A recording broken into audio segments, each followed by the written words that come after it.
Ce bulletin d'information vous est présenté par les caisses Desjardins de la région de Portneuf, qui sont fiers de mettre en valeur les initiatives des gens d'ici. Nous sommes le jeudi 2 mars 2023, ici Danick Julien et votre bulletin communautaire Info CJSR.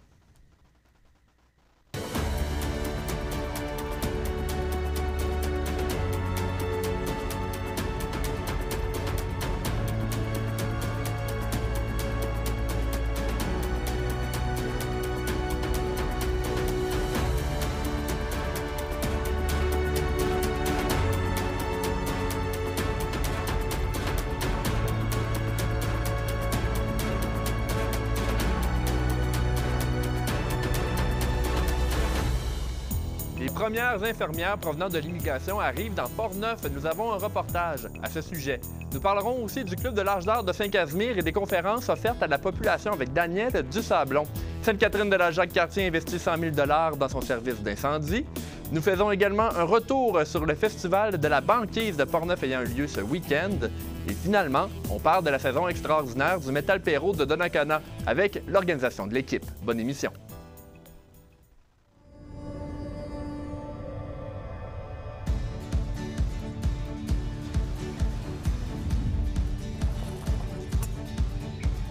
Ici, on se crée des souvenirs au fil des saisons et on vit au rythme de nos passions.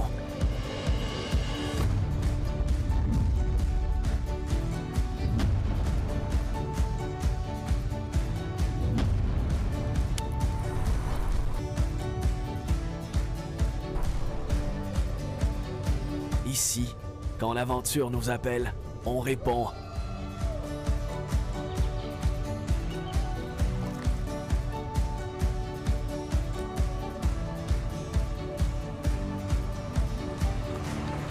Ici, à Saint-Raymond, ma destination pour un séjour plein air réussi.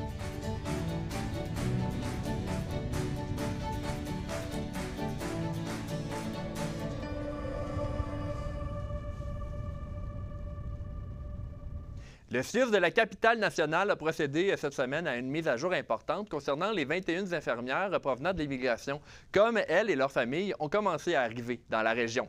En effet, le CIUS cherche à augmenter le nombre d'infirmières dans Portneuf. Lors de l'annonce, le maire de Saint-Raymond, Claude Duplain, était présent, tout comme le député Vincent Caron. Voici notre reportage. Bonjour très spécial à notre nouvelle famille qui vient d'arriver de très loin, du Cameroun. L'une des 13 familles immigrantes qui joindront Portneuf d'ici le 27 mars prochain est arrivée dans la région après l'initiative du CIUS de la capitale nationale qui cherche à recruter des infirmières provenant de l'étranger. Les intervenants du milieu étaient réunis ce lundi matin pour les accueillir. Vous avez choisi de vous établir dans Portneuf, et bien maintenant, c'est à Portneuf de démontrer à quel point on est heureux de vous avoir avec nous et à quel point on est chaleureux. Vous verrez que ce ne sera pas compliqué. Moi-même, je suis issu de l'immigration. Je viens d'un peu plus proche que vous ne l'êtes, puisque je suis originaire de France, et j'ai choisi de m'établir ici dans Portneuf, et je peux vous assurer que les gens ont vraiment été très, très accueillants. Et d'ailleurs, la démonstration, c'est qu'ils m'ont même confié cette responsabilité de les représenter à l'Assemblée nationale. Donc, c'est l'occasion de vous dire que tout est possible quand on s'installe dans Portneuf. Vous verrez, c'est vraiment un territoire extraordinaire, mais qui est surtout animé par des hommes et des femmes qui aiment leur région et qui aiment surtout la partager. Au total, ce sont 21 infirmières qui vont joindre les rangs du CIUS de la capitale nationale dans la région de Portneuf. Chacune d'entre elles devra suivre une formation à Saint-Raymond afin d'avoir une mise à niveau pour répondre aux exigences de l'Ordre des infirmières et infirmiers du Québec. Donc, comme on le disait avec M. Duplain, on a une proportion qui est ici à Saint-Raymond. On en a une autre proportion qui est à Saint-Marc-des-Carrières, puis on en a aussi à Saint-Basile-et-Portneuf. Donc, ils vont être vraiment répartis sur l'ensemble du territoire portneuvois. Mais au 27 mars, tout le monde sera arrivé parce que la formation débute le 31 mars. De ces familles, 29 personnes vont s'établir directement à Saint-Raymond, ce qui rend le maire, Claude Duplain, enthousiaste. Je dirais que c'est énergisant. C'est 29 nouvelles personnes qui vont arriver à Saint-Raymond, des personnes immigrantes de couleur, avec qui on va travailler. C'est sûr que Je dirais que moi, j'ai l'habitude. Le monde savent que j'ai adopté 2 Haïtiens il y a 40 ans. Aujourd'hui, ce sont de nouvelles familles qui arrivent, venir participer à la communauté. Ça, je trouve ça vraiment extraordinaire. Pour les enfants du niveau primaire, il y aura une rentrée à l'école graduelle. C'est qu'on est déjà en lien avec le centre de services scolaires où chaque jeune est inscrit dans son école de quartier. Heureusement, il y a eu une belle mobilisation. Donc, graduellement, ils vont intégrer, si on pense à notre première famille ici, dans le fond, ça va être dès le retour de la relâche parce que là, ils sont en adaptation, ils vont s'intégrer. On avait la semaine de relâche qui arrive, donc après, ils vont s'intégrer. Donc, c'est rapidement, le lien est fait avec les écoles pour que rapidement, dès qu'ils arrivent, que les enfants puissent s'intégrer pour l'objectif. Et comme nos candidates infirmiers et infirmières vont débuter leur formation le 31 mars, que les enfants soient aussi tous intégrés dans leur milieu scolaire à ce moment-là. Donc, c'est une démarche en continu. Merci beaucoup. En ce qui concerne les parents de cette famille de 3 enfants, Lunus et Blandy, l'accueil dans Portneuf a été très chaleureux, on les entend maintenant. Nous avons été bien reçus, bien accompagnés jusqu'ici. Donc, vous trouvez que l'accompagnement se passe bien, là? Oui? Parfait. L'accompagnement, il est parfait. Tout a été bien fait. C'était Daniel Julien pour CJSR. Le Club de l'âge d'or de Saint-Casimir, les Cœurs d'or, a débuté depuis quelques semaines la mise en place d'activités spéciales. De ces activités, on retrouve des conférences qui s'adressent à tous.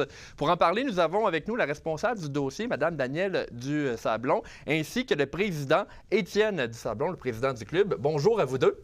Bonjour. M. Julien. Merci d'avoir accepté l'invitation pour parler du Club de l'âge d'or de Saint-Casimir. On veut faire des activités spéciales, on veut améliorer les activités pour le club. Parlez-nous un peu de cette démarche-là. Bien, en fait, c'est que le Club de l'âge d'or de Saint-Casimir existe depuis 50 ans, en 2022. Et puis, avec la pandémie, ça a été un peu difficile pour à peu près tous les clubs d'âge d'or au Québec. Et lorsque les activités ont repris, bien, c'était des activités qui étaient là avant. Bon, maintenant, les activités, on appelle ça les mercredis de l'âge d'or, les mercredis des Cœurs d'or. Ça s'appelle Jazette et jeux de société.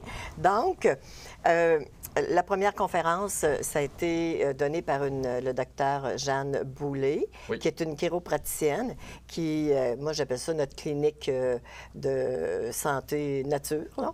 Alors, c'est une clinique qui, ben, en fait, c'est le presbytère qui a été, je dirais, refait avec des nouveaux locaux pour accueillir des gens qui sont dans la médecine douce, que je dirais.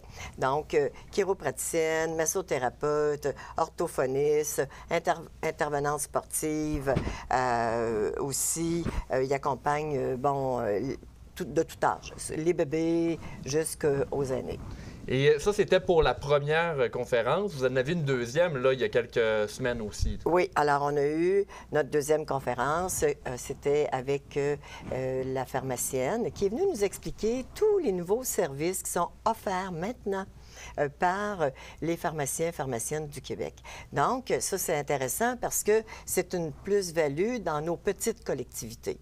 Alors, ça a été fort pertinent parce qu'on ne connaît pas tous les services qui sont offerts, donc qui nous permettent de ne pas être pris pour attendre là, dans nos urgences quand ce n'est pas nécessaire. Et là, vous avez, ces 2 conférences qui ont été faites. Je sais qu'il y en a d'autres qui s'en viennent, mais avant de parler de ces sujets-là, est-ce que ça s'adresse seulement aux membres de l'âge d'or, les activités que vous proposez? Du tout, ça s'adresse à toute la population.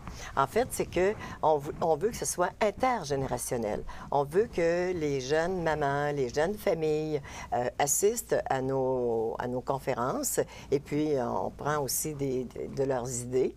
Qu'est-ce qui pourrait être fait? Qu'est-ce qui pourrait les intéresser? Mais à venir jusqu'à date, je vous dirais que ça a été bien perçu.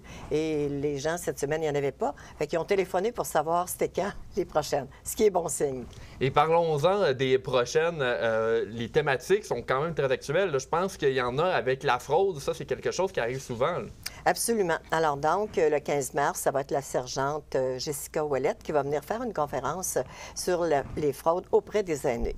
Donc, parce que ça s'inscrit de différentes façons. Et puis, il faut se prémunir et se donner des outils pour tout le monde, pas juste pour les aînés. Parce que, donc, quelqu'un qui va assister à la conférence va prendre des idées pour peut-être en parler avec ses parents.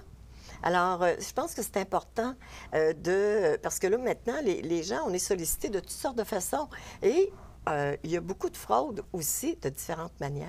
Oui, parce que les techniques évoluent souvent pour les fraudeurs et c'est dur de savoir un peu qu'est-ce qui est une fraude, qu'est-ce qui n'en est pas. J'imagine que c'est très pertinent comme conférence. Tout à fait. Alors, la sergente Ouellette va expliquer de quel type de fraude, comment les gens sont sollicités. Alors, la Caisse populaire de l'Ouest a fait une petite intervention avant les fêtes pour expliquer. En fait, bon, il y a quelqu'un qui s'est présenté au comptoir qui voulait avoir 3 000 $ en billets. Donc, 3 000 $, c'est quand même une somme assez appréciable. Donc, bon, c'est pourquoi, ça va servir à quoi? Bien, tu sais, des fois, les gens font attention. Bien, c'était donc une fraude. C'était pas réellement la petite fille qui avait demandé cette somme d'argent-là. Donc, la sergente va expliquer c'est quoi toutes les façons tellement diversifiées et tellement créatives par les fraudeurs pour aller chercher, je dirais, les gens dans leur intimité, là, parce qu'il y a des fraudes amoureuses. Oui. Hein? Il y a toutes sortes de types de fraudes. Alors, donc, on va parler de ces fraudes-là. Donc, ça, c'est le 15 mars. Vous avez une autre conférence, je pense, là, pour le mois de mars. Le 22 mars, avec les gens de la Caisse de l'Ouest de Portneuf qui vont venir nous entretenir des testaments et des mandats d'inaptitude. Encore là, ça s'adresse à tout le monde, parce que c'est pas parce que tu as 30 ans que tu peux pas préparer des choses. On ne sait jamais, puis les mandats d'inaptitude, bien, je pense que c'est important. Alors, donc, M. Claude Maltais et M. René Pomerleau vont venir échanger, parce que comment ça se passe? Bien, là, il y a la conférence. Après, période de questions. Après, on prend le café et on échange. Et bon, là, on a parlé de ces 4 conférences-là, 2 qui ont été faites, 2 qui sont à venir. Moi, je veux parler avec vous, M. Dusablon. Qu'est-ce qui a amené à avoir ces nouvelles activités-là au sein du club? Bien, c'est les membres qui avaient des idées pour faire toutes sortes d'activités. Puis, ça vient de là et c'est leurs idées, c'est leurs besoins. Alors, on a commencé. Avant, on ne pouvait pas les faire parce que le local était situé à côté de la salle de quilles.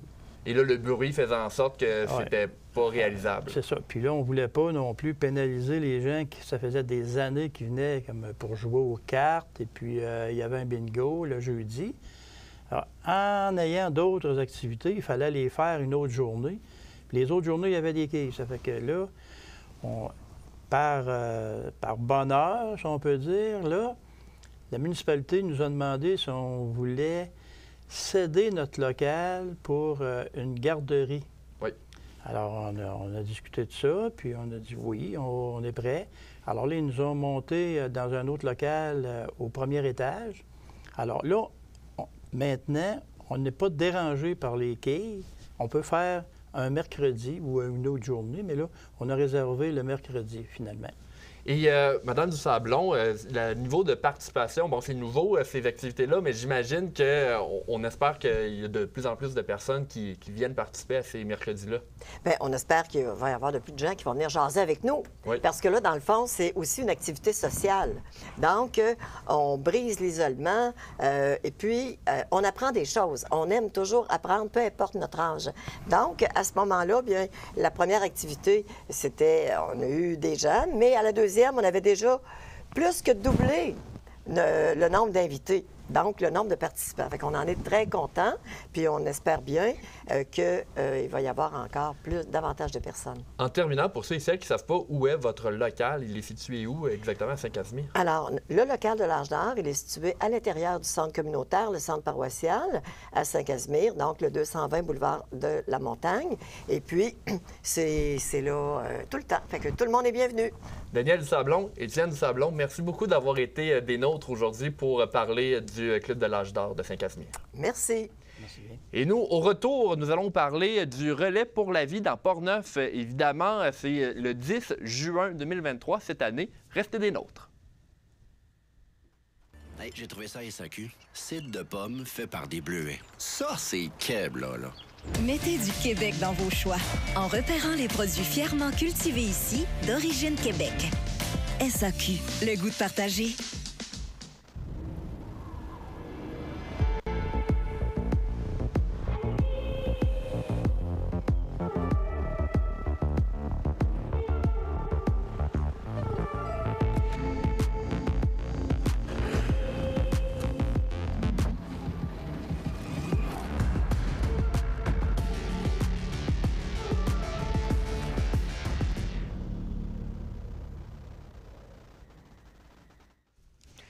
Le relais pour la vie sera de retour dans Portneuf en début d'été. Nous avons avec nous Lucie Côté pour en parler. Bonjour, Madame Côté. Bonjour.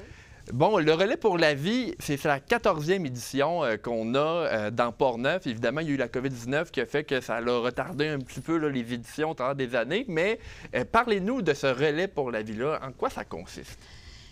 Le Relais pour la vie, c'est un événement qui rassemble toute la population de Portneuf, pour toute la communauté de Portneuf. Même s'il y a lieu à Donnacona, c'est vraiment pour tout Portneuf au complet.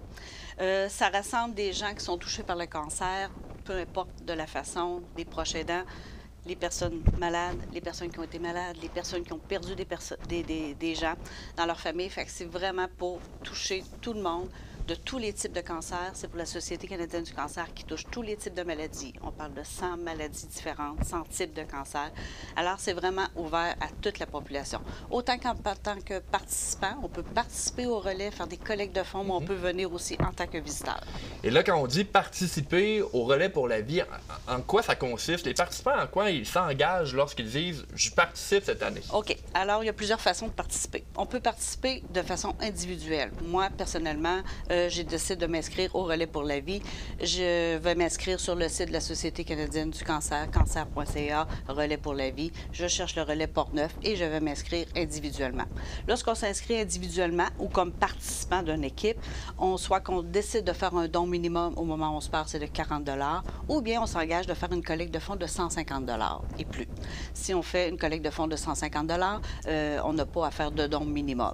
C'est notre engagement personnel. On n'est pas là pour vérifier tout ce qui se fait, mais c'est comme un engagement personnel.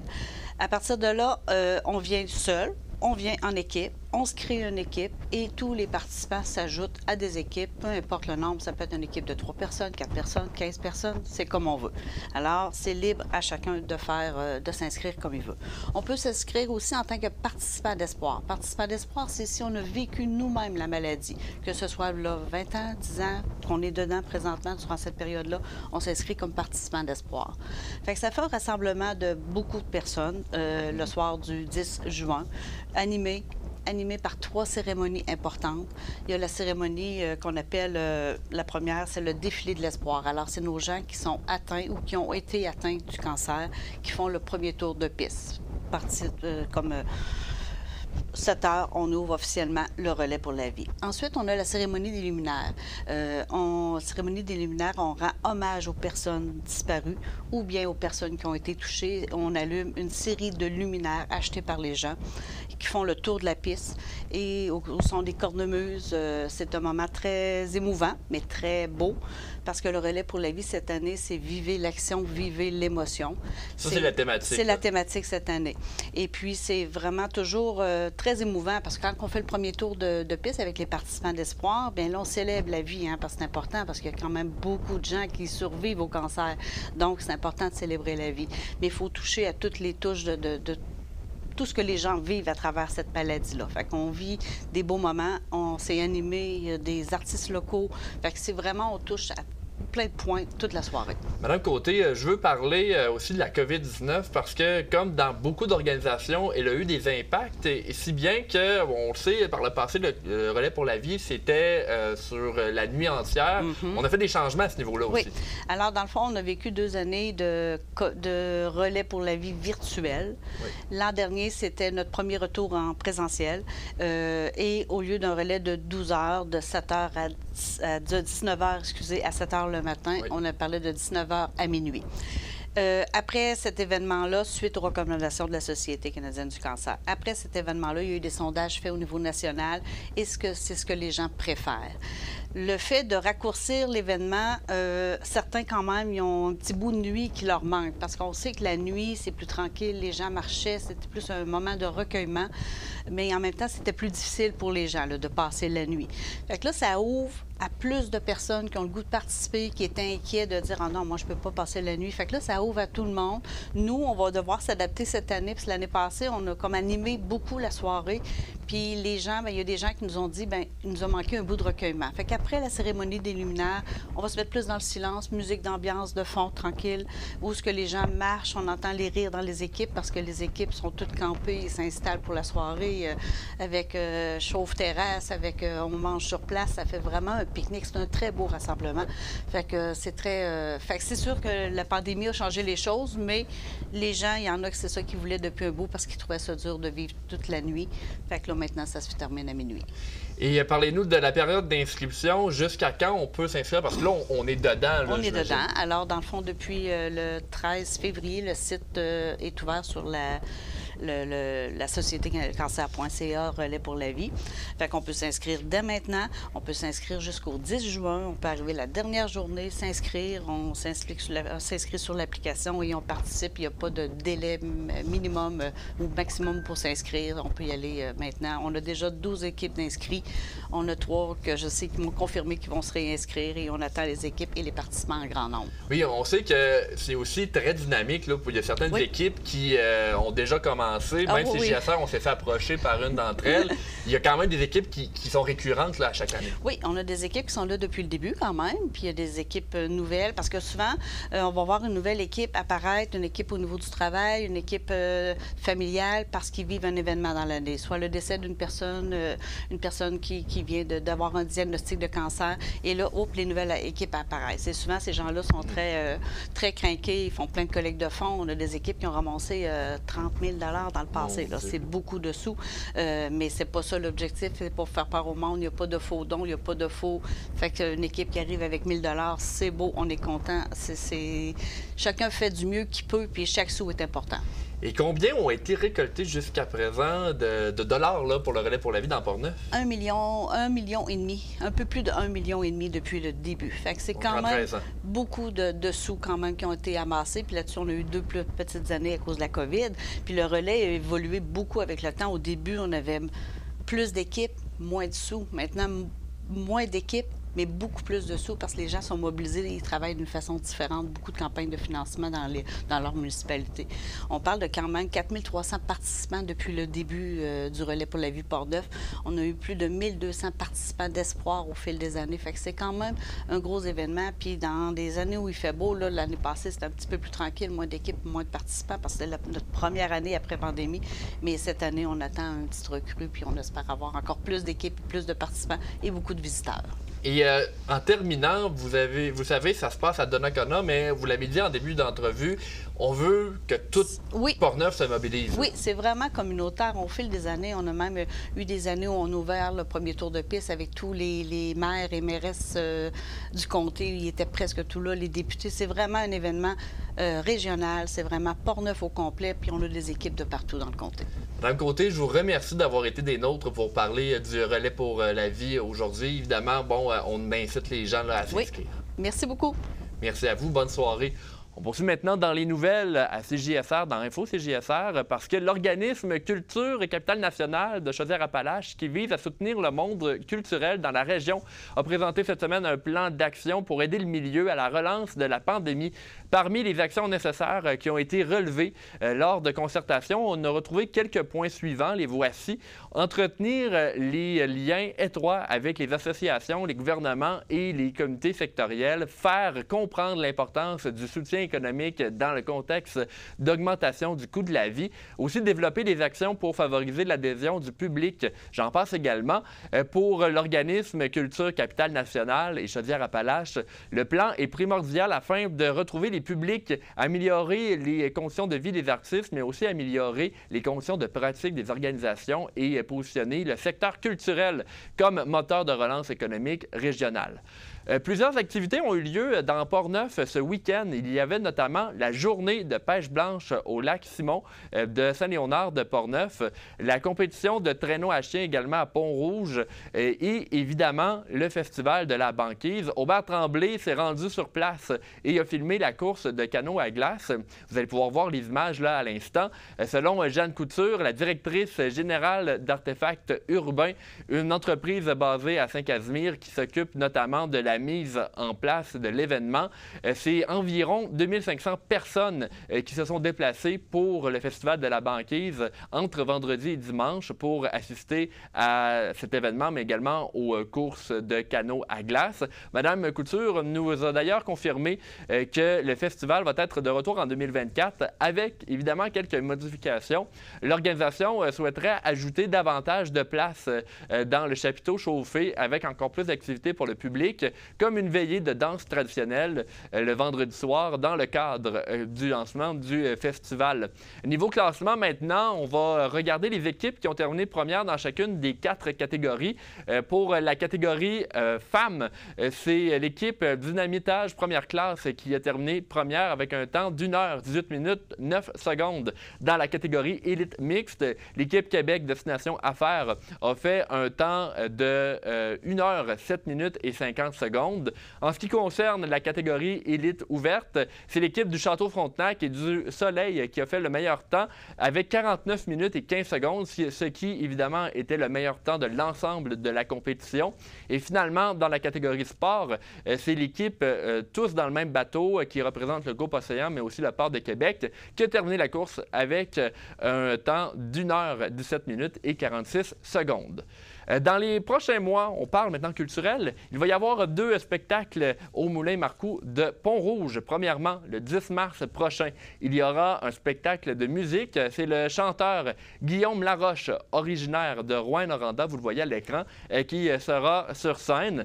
Le chanteur de 26 ans vous fera découvrir ses textes qui se veulent rechercher, le tout dans un entrain contagieux. Un peu plus tard, c'est Louis-Jean Cormier qui sera à son tour présent, lui avec des chansons tirées de l'ensemble de son répertoire. L'ancien coach de La Voix va être à Pont-Rouge le 23 avril. Finalement, le Moulin Marcoux nous informe que la troupe de théâtre de Pont-Rouge présentera cette année une pièce qui s'appelle « Erreur des pompes funèbres ». La pièce raconte l'histoire de Julien, un jeune artiste dans la trentaine qui gère maladroitement les formalités suite à la mort de son grand-père qu'il n'a jamais connu. Il y a aussi Eva, qui est sa conjointe, qui se laisse malheureusement embarquer dans cette histoire qui peut sembler simple, mais qui a une tournure inusitée. Alors ça se passe au Moulin Marcoux. Lors du dernier conseil de ville qui s'est tenu le 27 mars dernier, la ville de Sainte-Catherine est allée de l'avant avec son règlement qui permet l'emprunt de plus de 5 milliards de dollars pour la construction de nouveaux immeubles multifonctionnels. Au coût de 5 910 000 $, cet immeuble va contenir des espaces de bureaux, un atelier et aussi des espaces d'entreposage afin de libérer de l'espace au garage municipal. Le projet était prévu au plan d'immobilisation de 2023 de la Ville. L'argent va être emprunté sur 20 ans. Maintenant, toujours à Sainte-Catherine-de-la-Jacques-Cartier, la Ville a signé un protocole d'entente avec Fossambeau-sur-le-Lac afin d'obtenir une subvention aux parents de la Ville qui désirent inscrire leur enfant au camp de jour de Fossambeau-sur-le-Lac durant l'été. Le Conseil a donc pris la décision d'aller de l'avant dans cette nouvelle-là. Le média portneuvois, cliqueportneuf.tv, va diffuser du contenu maintenant sur la chaîne 609 de MaTV qui appartient à Vidéotron. En discussion avec Chantal Lépine, la directrice de Multimédia Région Portneuf qui gère Clique Portneuf, cette dernière nous affirmait que ce partenariat va faire en sorte qu'un minimum d'1 heure par semaine va être libéré pour Clique Portneuf sur MaTV. La directrice générale mentionne qu'une période d'apprentissage va débuter pour l'équipe de Clique Portneuf en collaboration avec l'équipe de MaTV à partir du 11 mars prochain. Éventuellement, Clique Portneuf pourra en venir qu'à diffuser 4 heures par semaine sur MaTV, selon Mme Lépine. Toujours selon elle, il était important pour l'administration de MaTV de représenter Portneuf. Maintenant, on parle toujours de Clique Portneuf, désolé, parce qu'il y a eu aussi une autre nouvelle. Elle fait maintenant partie de la Fédération des télévisions communautaires autonomes du Québec. C'est une annonce qui a été faite également la semaine dernière. Depuis quelques semaines maintenant, une nouvelle émission s'est jointe à la programmation de votre télé CJSR. Il s'agit du bulletin des régions. Comment ça fonctionne? C'est que le bulletin couvre l'actualité qui touche l'ensemble des régions du Québec. Il est monté par la télévision communautaire de Charlevoix. Pour couvrir toute cette actualité, chacune des télévisions qui œuvrent sur le réseau Cogeco propose des reportages qui sont diffusés chaque semaine. Donc, évidemment que CJSR participe également à la production de cette émission en partageant des reportages. L'émission est sur nos ondes les jeudis à 16h, le vendredi à 11h et le samedi à 13h. On parle maintenant de Sainte-Catherine de la Jacques-Cartier à nouveau parce qu'un investissement de 100 000 $ dans le service des opérations des incendies de Sainte-Catherine de Jacques-Cartier est annoncé par la municipalité elle-même la semaine dernière. Bon, comme ça, la Ville va se doter de motoneiges, de véhicules tout-terrain, de remorques, traîneaux et plusieurs autres équipements adaptés pour le service des incendies. Vous pouvez voir à l'écran en ce moment même. De plus, ces équipements vont permettre l'accès aux sentiers de motoneiges et véhicules tout-terrain, aux sentiers équestres, aux cabanes à sucre et autres endroits qui sont normalement difficilement accessibles. Selon le maire Pierre Delbecq, ce sont environ 20 appels qui sont enregistrés chaque année pour des opérations de sauvetage et des évacuations en milieu isolé. Après la pause, on parle de hockey avec l'organisation du Métal Perrault de Donnacona.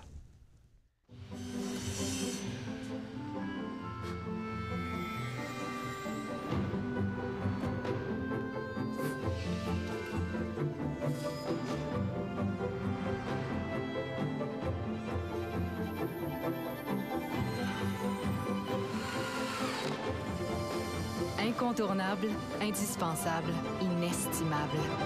La formation professionnelle, ça vaut de l'or. Un gin aux accents du Sud distillé sur la Côte-Nord. C'est donc bien exotique.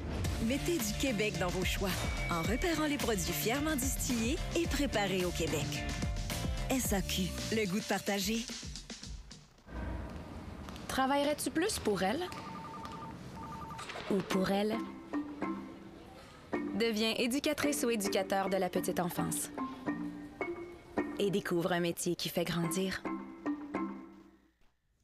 La saison 2022-2023 du Métal Perrault de Donnacona est sans contredit la meilleure saison de l'histoire de la franchise. Sur 24 parties, le Métal Perrault en a remporté 16 cette année et se classe en deuxième position avec 4 points en dessous du Bellemare de Louisville. Pour parler de cette saison régulière qu'on peut qualifier d'historique, nous avons avec nous un membre du conseil d'administration, M. Sylvain Germain, ainsi que Luc Thibault, le directeur général du Métal Perrault de Donnacona. Bonjour à vous deux.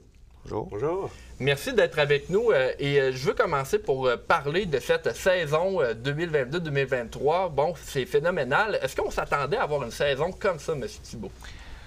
Ce qu'on s'attend. À chaque année, on essaie de s'améliorer. On regarde les autres équipes qui font la même chose. Fait que c'est dur de dire qu'on s'attendait à ça. On est fiers du travail accompli par les joueurs. On a livré des bonnes performances, mais tout est à refaire à partir de demain. Oui, parce que là, on le sait, demain, vous allez affronter les Loups de la Tuque, qui sont en 7e position du classement, les troupes de Tommy Gauthier, qui, eux, j'imagine qu'ils se rappellent de vous l'année passée. Hein? Donc, évidemment, ça va être quelque chose qu'il faut voir. Comment on se prépare, toujours avec vous, M. Thibault, comment on se prépare à des séries éliminatoires dans cette ligue-là? Dans le fond, c'est se souvenir de la progression, de tout ce qu'on a, de toute l'adversité qu'on a combattue au courant de l'année. Puis de se dire, tout ça veut plus rien dire. On repart à zéro, puis peu importe l'adversaire, c'est les Loups de la Tuque, ça répète n'importe qui parce que c'est décidé à la dernière journée. Mais on se prépare pas plus spécifiquement. C'est sûr qu'on connaît les alignements, on connaît les forces, les lacunes, comme eux font avec nous aussi.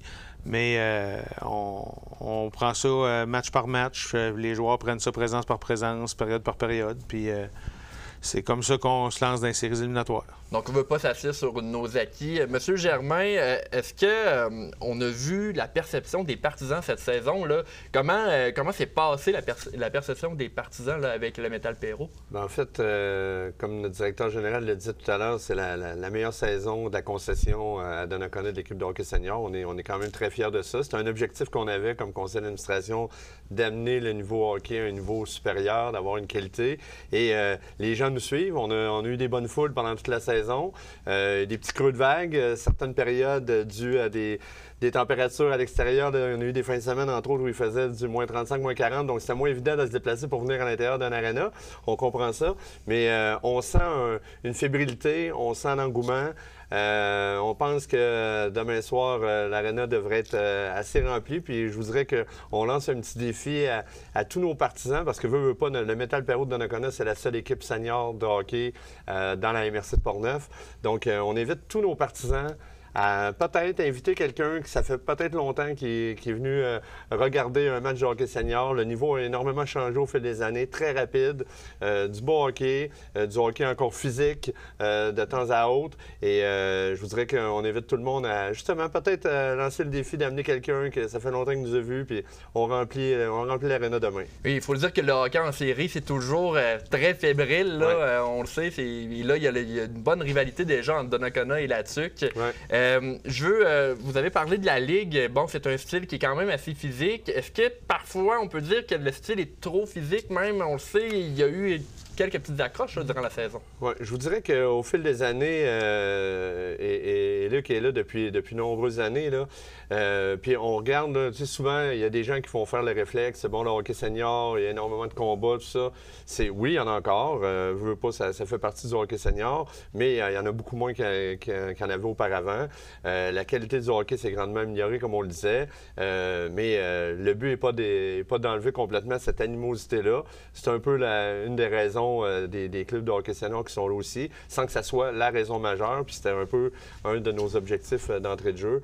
Mais je vous dirais que c'est surprenant de voir de où proviennent les joueurs qui évoluent dans la Ligue. Puis vous parliez de la Ligue au grand complet. Là, cette année, je pense que c'était la première fois qu'il y avait un calendrier de 24 matchs, si je ne me trompe pas. Et il y a une parité quand même. Là. On parlait c'était serré jusqu'au dernier match de la saison la semaine dernière. Je pense entre les positions 5 et 8, il y avait 3 points de différence sur 24 matchs. Là.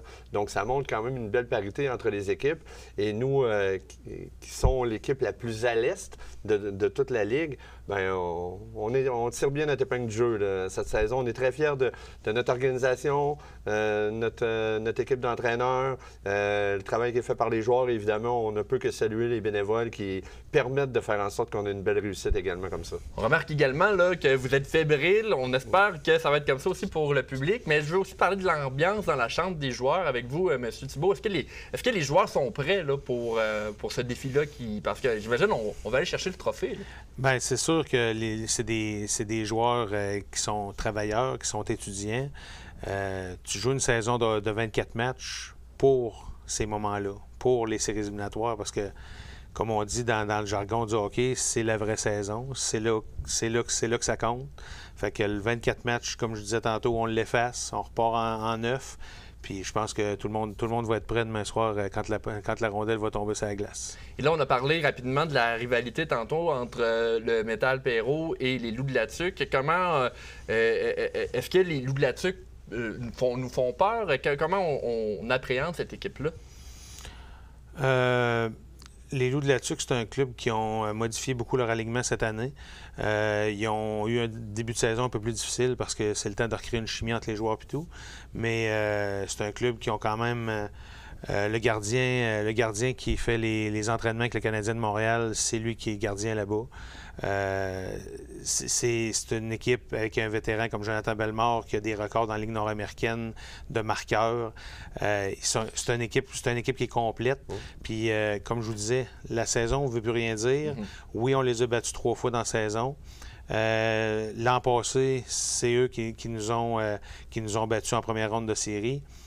Je pense que tout est en place pour un excellent duel qui pourrait se rendre au match ultime à 7 matchs, on ne sait jamais. Et on espère que ça sera le Metal Perrault qui va gagner ce duel-là pour qu'on puisse, dans quelques semaines, peut-être même quelques mois, vous revoir avec un trophée ici à CJSR. Pourquoi pas? Hein? Avec grand plaisir. Et bon, en terminant l'entrevue, est-ce qu'il y a une invitation que vous voulez faire aux partisans? Vous l'avez déjà fait, mais quand même, on veut que les gens soient là pour Absolument. Ça nous prend, là, comme on dit, le 6e joueur sur la patinoire. En fait, il faut que les gens soient derrière notre équipe. Nos joueurs nous ont donné une belle saison de hockey. Là, c'est le temps de leur taper en arrière de l'épaule, être là pour les encourager. Donc, demain soir, vendredi, le 3 mars, c'est à 20h30 à l'Arena de Donnacona. On joue le match 2 du côté de la TUC tout de suite le samedi, le 4. Et la semaine suivante, le 10 mars à 20h30 à Donnacona, le match 3. Et on organise un autobus pour se rendre à la TUC pour le match 4. Donc, pour pouvoir acheter une place, on a 40 places uniquement dans l'autobus. Il faut que les gens se déplacent demain pour directement acheter sur place leur billet pour l'autobus du 4 mars. Mais on souhaite qu'ils soient avec nous là, le 3 et le 10 à l'Arena. On va emmener des partisans là-bas. Bon, ouais. Monsieur Thibault, Monsieur Germain, je vous remercie d'avoir été avec nous ce soir pour parler du Metal Perrault. Et évidemment, là, on va suivre de très près là, les séries. Merci beaucoup de l'invitation. Parlons maintenant culture. L'équipe du tournage du film québécois Le Plongeur était présente à Saint-Raymond samedi dernier pour une projection spéciale de ce film. C'est le cinéma Alouette qui a organisé l'événement. Voici notre reportage. C'est durant la journée du 25 février dernier au cinéma Alouette de Saint-Raymond qu'a eu lieu une présentation spéciale du nouveau film québécois Le Plongeur, réalisé par Francis Leclerc. Cette projection a été présentée en compagnie des créateurs du film et d'une partie de la distribution, ce qui représente une première pour les propriétaires actuels du cinéma Alouette. Le film est basé sur le roman écrit par Stéphane Larue, une adaptation qui était évidente, selon Francis Leclerc. Il y a beaucoup de monde qui a pensé faire un film parce que c'est très cinématographique comme écriture. En fait, il y a beaucoup de descriptions. On est avec un personnage de 19 ans tout le long. C'est écrit au jeu. C'est vraiment le fun. Puis il y a beaucoup d'univers. Il y a beaucoup de musique aussi dans le roman déjà. C'est un univers super trippant qui bouge beaucoup, qui brasse. L'univers de la cuisine, l'univers de la restauration en 2001, 2002, c'est super intéressant. Fait que j'étais vraiment pas le seul à vouloir faire un film avec ça. Puis, fait que après avoir lu le roman, ma blonde avait raison. Il y avait un film à faire. Puis là, suite à ça, c'est les droits d'adaptation, tout ça. J'ai rencontré Stéphane. Fait qu'on se connaît depuis 2017 qu'on parle de ce projet-là. Puis là, on est dans un autobus. Puis il y a un logo du plongeur. Puis on est super content parce que c'est super concret de venir partager un film de 2 heures avec nous autres. Avant même la projection du film, le public a pu le découvrir en raison d'une discussion avec les acteurs et créateurs animés par Stéphane Lépine, employé du cinéma. Pour les propriétaires, Annie Plante et Marco Drolet, l'événement a répondu aux attentes comme le public était au rendez-vous, si bien que le duo ne ferme pas la porte à tenir d'autres projections de ce genre dans le futur. C'est une première. Pour nous autres, c'est une première. On n'avait pas eu l'occasion de faire un événement comme ça. C'est génial. Mais c'est génial. On est bien content de l'expérience. On est bien content que ça ait répondu aussi, qu'on ait eu du monde qui sont venus voir le film. C'est super intéressant, stimulant. Ça nous permet de voir un autre côté de la médaille quand on regarde un film, un petit peu le travail qui est fait derrière. C'est vraiment, vraiment intéressant. Selon les acteurs présents lors de la projection, des événements de ce genre permettent de rappeler l'importance qu'ont les salles de cinéma dans l'industrie cinématographique du Québec. C'est de reprendre cette habitude-là qu'on a perdu beaucoup avec la COVID, parce qu'on ne pouvait plus aller se coller dans des salles comme ça. Maintenant, on peut, je pense que c'est le temps de retourner. Il n'y a rien qui existe comme le cinéma. Louer un film chez nous, Crave, c'est des belles plateformes, c'est des beaux outils, mais il n'y a rien comme aller s'asseoir dans un cinéma pour voir un film. La musique, l'ambiance sonore, l'image, ça existe nulle part ailleurs que dans un cinéma. Le film Le Plongeur de Francis Leclerc sera à l'affiche une fois de plus ce week-end au cinéma Alouette de Saint-Raymond. C'était Danick Julien pour CJSR. On s'adresse maintenant aux familles de Portneuf qui vont profiter de la semaine de relâche dans les prochains jours. On réitère l'invitation pour le défi Château de neige. On vous rappelle qu'il ne reste que 11 jours pour envoyer des photos de vos créations sur le site web du défi. Nul besoin d'ériger un chef-d'œuvre pour participer. Il suffit de construire un château de neige et à l'endroit de votre choix pour l'immortaliser ensuite en photo et le partager dans le site web du défi Château de neige, donc le châteaudeneige.ca. Des prix seront attribués au hasard, tant au niveau provincial que régional, parmi les personnes qui vont avoir inscrit leur château entre le 9 janvier et le 13 mars 2023, inclusivement. Lors de votre inscription, vous aurez le choix de répertorier votre construction parmi les 4 catégories suivantes. Donc, la première, c'est famille. La deuxième, c'est petite enfance. Bon, ça s'adresse surtout pour les services de garde, mais aussi les CPE. Ensuite, les écoles, écoles primaires et secondaires, et aussi organismes municipalités pour les organisations, autant que les organismes sans but lucratif, les OSBL. Il va y avoir 2 salons de l'emploi, donc dans Portneuf pour le mois qui s'en vient, donc le mois de mars. Selon ce que nous indique le Centre de services scolaires de Portneuf ainsi que l'AMRC. Le 15 mars prochain, ce sera à l'école secondaire Louis-Jobin de Saint-Raymond entre 11h45 et 13h. Et le 23 mars, comme vous le voyez à l'écran en ce moment, ce sera à l'école secondaire de Donnacona entre 11h45 et 13h. La MRC de Portneuf sera présente pour faire la promotion de l'ensemble des offres d'emploi qui sont inscrites dans le cadre de la campagne de promotion des emplois estivaux. Trouve ta job.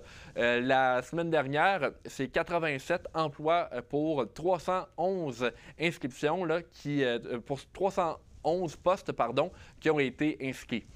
Pour les entreprises dont le bassin d'employés potentiel est à l'école secondaire de Saint-Marc-des-Carrières, il n'y a pas de salon de l'emploi, mais il va y avoir une initiative qui est en démarche. Vous pouvez contacter la MRC et plus précisément M. Marc Voyer pour vous en informer. Maintenant, nous allons écouter le reportage d'Aubert Tremblay sur la journée des superviseurs qui avait lieu ce mardi 28 février dernier. Voici le reportage en question. Écoutez, on a dans notre programmation de base, OK, n'oubliez pas, notre personnalité intrinsèque, celle qui est là depuis qu'on est tout petit et tout petit, celle-là, elle ne bouge plus à partir de 19 ans.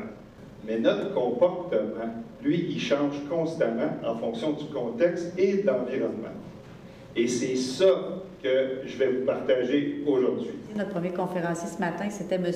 Richard Aubé. Oui, Richard Aubé, avec la conférence « Mieux comprendre pour mieux s'entendre ». Essentiellement, moi, ce que je veux, c'est d'aider les gens à prendre pleine conscience de ce qu'ils sont, puis de l'image qu'ils projettent. Puis c'est surtout ça. Puis autant au niveau des styles sociaux, des couleurs de personnalité, mais je vais aussi, dans certains autres sujets, je vais aller jouer beaucoup dans le leadership. Tu sais, d'être un leader qui inspire par ce qu'il dégage, tu sais. On a tous un petit côté rouge fonceur. Il y en a qui ont aussi un côté jaune, très expressif. D'autres qui ont un côté vert, côté aimable. Et il y en a des bleus qui ont un côté analytique très, très fort. On est dans un contexte de pénurie de main-d'œuvre, on a beaucoup d'emplois, peu de travailleurs de disponibles. Donc, ce qui est important, des fois, on peut attirer des gens à venir travailler chez nous, mais c'est la rétention. Souvent, on engage la personne pour ses compétences, puis souvent, on va la congédier ou la personne va partir d'elle-même, pas à cause de ses compétences, ça va être davantage au niveau plus l'être ou comment je te dirais, les personnalités. Souvent, en entreprise, on a remarqué qu'on a des chefs d'équipe, des superviseurs qui étaient les meilleurs, le meilleur vendeur sur le plancher, qui est devenu avec les années superviseur, le meilleur plombier qui est devenu contremaître d'une équipe de 20 plombiers, mais qui sont souvent pas, sont pas outillés pour la communication, pour la gestion du personnel. Si tu es dans un environnement où on te demande juste d'exécuter des tâches, ton opinion, on ne veut pas la savoir, puis elle n'est pas importante, je vous dis, la plupart des employés ne resteront pas. À l'inverse, si on est dans un environnement où on pousse l'innovation, on donne droit à l'erreur, puis on dit à l'employé, sais-tu quoi, on va t'encadrer, mais on va te donner le pouvoir aussi de décider certaines choses, puis on va t'impliquer dans nos projets, puis on va te tenir au courant de ce qui se passe dans l'entreprise. Quand le sentiment d'affiliation est là, il n'y a pas de raison que tu sois tenté d'aller travailler ailleurs parce qu'on a tous besoin de sentir qu'on fait partie de quelque chose de plus grand que nous. Fait que là, on va aller regarder c'est quoi l'adaptation que j'ai besoin, que je peux faire, c'est quoi la marge de manœuvre que je donne. Ensuite de ça, la deuxième conférence, on a M. François Pouliot de FP Conseil. Il va venir nous parler des 4 chapeaux des gestionnaires. C'est de regarder en fonction de leur capacité. C'est ça tout le monde qui a les compétences et habilités, puis motivation. Tout le monde qui a le même cadre, dans la même énergie. C'est un outil, en fait, qu'on appelle comment adapter son encadrement d'équipe et des personnes qu'on supervise. Puis ce que ça veut dire, dans le fond, c'est que, pour prendre un exemple, est-ce que j'encadre de la même façon un junior et un senior? Puis souvent, la réponse est non. Maintenant, une fois que je dis ça, je suis conscient de qu'est-ce que je fais avec un junior, qu'est-ce que je fais avec un senior. Si je vais un petit peu plus loin, je pourrais même dire aussi, quelqu'un qui est moins motivé, qui est en mode apprentissage, je l'encadre de quelle façon? Ah, d'autres stratégies. Puis quelqu'un que ça fait longtemps qu'il fait la même chose, là, que sa motivation baisse, mais il est super bon, il est un peu tanné. Tu fais quoi avec? Alors, on va aller parcourir différentes stratégies pour être en mesure de s'outiller dans, entre autres choses, ces 4 grands cas de situation qu'on a tous dans nos équipes, règle générale. Puis on s'est rendu compte, bien, ça répond à un besoin. Parce qu'au départ, on s'attendait, on avait comme objectif une centaine, même si c'était dans nos rêves, une centaine d'inscriptions. Dans les rêves, on se dit, on est rendu à peu près aujourd'hui à 157 inscriptions. Donc finalement, ça répond à un besoin et on espère que les gens vont apprécier cette journée. Oui. OK. Écoutez, à vos crayons, 6 petits énoncés que je vous lance là, pour le plaisir de l'échange et de la discussion. Je vous invite à les lire, vrai ou faux, selon vous. Donc, on va venir camper quelques petits apprentissages là-dedans. Évidemment, la semaine de relâche arrive rapidement. La Sûreté du Québec qui rappelle à la population d'être prudente lors de celle-ci quant aux activités récréotouristiques qui sont pratiquées en famille. Selon la Sûreté du Québec, plusieurs jeunes dans la province vont avoir l'opportunité de pratiquer des sports motorisés avec leurs parents et il est important de remémorer les consignes de sécurité. La Sûreté du Québec rappelle qu'il n'est pas permis d'attacher un tube à neige ou tout autre objet de glisse derrière un véhicule motorisé comme une motoneige ou un quad. Ceci s'avère être une action imprudente selon un article de la loi sur les véhicules hors route et l'amende est prévue à 450 $. On poursuit toujours du côté de la Sûreté du Québec parce que le bilan, en fait, de la dernière semaine est paru et c'est 4 arrestations pour conduite avec capacité affaiblie par l'alcool qui ont été effectuées par les policiers de Pont-Rouge. Elles se sont déroulées à Shannon, à Sainte-Catherine de la Jacques-Cartier, à Donnacona et sur le territoire de la ville de Québec, près du poste du lac Beauport. Le 24 février également, des membres de la Sûreté du Québec de Pont-Rouge ont effectué 2 opérations de type Impact. La première opération s'est déroulée sur l'autoroute 40 dans le secteur de Neuville et les 5 agents sur place y ont émis une quinzaine de constats d'infractions pour des excès de vitesse. Et puis, 5 autres policiers se sont rendus sur l'autoroute 73 afin de tenir une opération de même nature. D'autres constats ont été émis. Le 22 février, les policiers de la MRC de la Jacques-Cartier ont intercepté une femme de 30 ans de Fossambeau sur le lac alors qu'elle circulait à 98 km/h sur la route Saint-Denis-Garneau à Sainte-Catherine de la Jacques-Cartier. On rappelle que la limite permise par la loi dans ce secteur-là est établie à 50 km/h. Un constat d'infraction accompagné d'une peine de 679 $ et de 10 points d'inaptitude lui ont alors été signifiés. Parlons maintenant de Rivière-à-Pierre rapidement parce qu'un bris d'aqueduc survenu sur la rue principale hier a entraîné un avis d'ébullition préventif en vigueur jusqu'au 15 mars prochain. Donc, on parle de 2 semaines. Les citoyens sont invités à faire bouillir leur eau de manière préventive pendant au moins 1 minute avant de la consommer, selon ce que nous indique la municipalité de Rivière-à-Pierre. Le prélèvement d'échantillons et les analyses vont se poursuivre jusqu'au 15 mars, comme l'exigent les normes en vigueur. Maintenant, parlons de la chronique gravée dans notre mémoire de notre collègue Stéphane Lépine. Cette semaine, on se penche sur le pénitencier de Donnacona ainsi que sur l'abolition de déversement des eaux usées dans les rivières de Portneuf. Voici la capsule.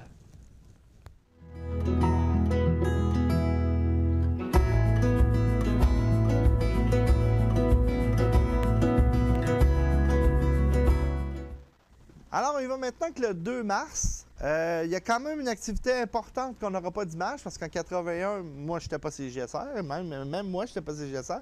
J'étais arrivé en 82. comme bénévole. Mais aussi au niveau des images, CJSR ne sortait pas à ce moment-là beaucoup de la région de Saint-Raymond. Alors, c'est ça, c'était l'annonce officielle de la construction du pénitencier de Donnacona. On a tendance à l'oublier, on a un pénitencier à sécurité maximum fédéral à Donnacona. Et ça a été un gros projet qui a été installé là-bas. Je ne me souviens plus de la date exacte là, que ça a été fini, la construction, mais c'est quand même un gros projet. Et aujourd'hui, on a tendance à l'oublier, mais il est encore là. Ça fait déjà plus de 40 ans qu'il est là. Oui, encore là, encore fonctionnel. C'est un gros, effectivement, c'est un gros projet qui a marqué la région. En 97, le 4 mars, alors c'était le creusage de la conduite des eaux traitées du système d'assainissement. En gros, là, imagine-toi qu'avant 95, 96, 97, on projetait les eaux usées, c'est-à-dire les eaux de toilette, dans le fond, là, on envoyait ça dans la rivière. Oui. Alors ça, on trouvait ça normal, puis tout, tu sais, dans le fond, la rivière était comme un petit peu notre dépotoir. Hein. C'est une pratique qui se faisait dans toutes les municipalités effectivement, du Québec. effectivement. Et là, à partir des années 95, là, on s'est dit non, c'est terminé. Le gouvernement a décidé qu'il mettait des très bons programmes de subvention pour faire des bassins d'assainissement des eaux. Donc, c'est des bassins qui, dans le fond, recyclent l'eau pour la rejeter très propre. Alors, Saint-Raymond partit le bal et ça a été quelque chose parce qu'en 97, c'était les premiers creusages. Et là, on avait complètement transformé la ville de Saint-Raymond en chantier de construction, hein, parce qu'il faut tout se refasse dans les conduites pour qu'ils s'en aillent ailleurs. Hein. Oui. Puis ceux qui vont passer sur le bord, peu importe la rivière, durant l'été, vous allez remarquer les tuyaux sont encore là. Hein, les tuyaux de sortie là, sont encore présents. Alors, ça aussi, c'est intéressant à regarder comme changement. Hein. Aujourd'hui, c'est rendu automatique. Hein. On se baigne dans la rivière, on fait des activités dans la rivière, mais c'est grâce à ces précurseurs-là au départ en 97. C'est vrai. Et on parle de Saint-Raymond, mais c'est un exemple, mais ça s'est fait partout dans toutes les municipalités. Maintenant, je pense que toutes les municipalités ont obligatoirement des systèmes d'épuration des eaux. Heureusement. Heureusement. Et en 2003, c'était l'annonce de la phase 2 d'Alcoa. Alors, Bernard Landry, qui était le premier ministre du Québec à l'époque, est venu annoncer ça à Alcoa. Donc, c'était quand même important. Il y avait un agrandissement, il y avait ajout d'employés, tout ça. Vous savez qu'Alcoa... si ma mémoire est bonne, c'est 2 km de long. C'est quand même une grosse entreprise. Quand on arrive en face, on ne voit pas toute l'étendue. Et c'est l'entreprise numéro 1. C'est pas l'employeur numéro 1, par exemple, c'est la commission scolaire, les centres de services scolaires de Portneuf. Mais effectivement, c'est un employeur privé super important dans la région de Portneuf et qui redonne beaucoup à la communauté. Hein. Ils ont des programmes qui permettent... des fonds pour les collectivités. C'est ça, exactement, d'investir. Alors, c'est une entreprise qui est un exemple, hein, qu'on a à Deschambault-Gontine, mais qui rayonne. Hein. Il y a beaucoup de monde un peu partout de la MRC de Portneuf qui travaille là. Et c'est ça, c'est un exemple. Alors, je tenais en même temps parler d'Alcoa. Eh bien, en terminant notre bulletin d'information Info-CJSR aujourd'hui, on parle de Dansereau en lumière. Oui, parce qu'on invite la population à venir vivre le conte La Précieuse Étoile. Ça, c'est demain, le 3 mars, de 18h30 à 21h. Bon, on se rappelle, le Dansereau en lumière, c'est une quête de lumière qui va consister à une marche d'environ 2 km. C'est au centre plein air Dansereau de Pont-Rouge. L'activité est gratuite. Il va marquer le début de la relâche scolaire qui se tient sous le thème « Relâche ton fou ». Il y a également plusieurs événements partout dans Portneuf pour la semaine de relâche. On vous invite là, à consulter les divers sites web des municipalités pour être au courant des activités. En terminant, là, pour Dansereau, l'événement va donner le coup d'envoi pour une série d'activités. On parle du défi Château de neige, de la chasse au trésor et également là, l'ensemble de la programmation peut être consulté sur le site de la ville de Pont-Rouge et les réseaux sociaux. C'est donc ce qui complète notre bulletin d'information en ce 2 mars 2023. On se laisse avec des images qui ont été récoltées par Robert Tremblay lors du Festival de la banquise 2023. On vous souhaite de passer une excellente semaine de relâche et je veux remercier toute l'équipe ainsi que nos invités, soit Luc, Aubert, Jérôme, Tony, Suzy. On se retrouve le 9 mars prochain pour un prochain bulletin d'information. C'était Danick Julien. Bonne fin de soirée.